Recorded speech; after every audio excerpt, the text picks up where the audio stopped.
അസ്സലാമു അലൈക്കും വറഹ്മത്തുള്ളാ. പുണ്യമാക്കപ്പെട്ട ഈ ബറാഅത്ത് രാവിൽ എന്താണ് നമ്മൾ ചെയ്യേണ്ടതെന്ന് ഞാൻ പറഞ്ഞു തരാം. നിങ്ങൾ ഇങ്ങനെ ചെയ്തു നോക്കൂ, നിങ്ങളുടെ ആവശ്യം നിറവേറും എന്നുള്ള കാര്യം ഉറപ്പാണ്. ബറാഅത്ത് രാവിൽ ഇശാ മഗ്‌രിബിൻ്റെ ഇടയിൽ ചെയ്യേണ്ട പ്രധാനപ്പെട്ട കാര്യങ്ങൾ എന്തൊക്കെയാണെന്ന് പറഞ്ഞു തരാം.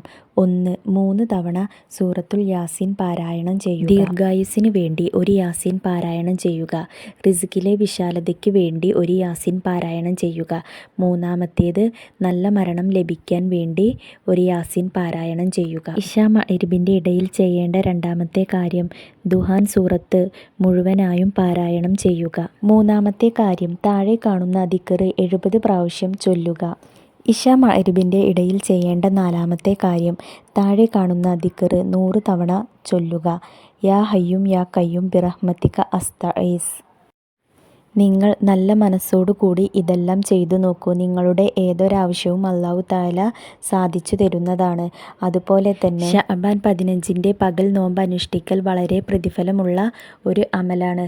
നോമ്പിൻ്റെ നിയ്യത്ത് താഴെ കൊടുത്തിട്ടുണ്ട്. അതിൻ്റെ മലയാളം എന്ന് പറയുന്നത്: ബറാഅത്തിൻ്റെ സുന്നത്ത് നോമ്പ് ഞാൻ അല്ലാഹു തആലയ്ക്ക് വേണ്ടി നോറ്റുവീട്ടുവാൻ കരുതുന്നു. അതോടൊപ്പം തന്നെ നിങ്ങളുടെ പോയ എല്ലാ നോമ്പും നിങ്ങൾ നോറ്റുവീട്ടേണ്ടതാണ്.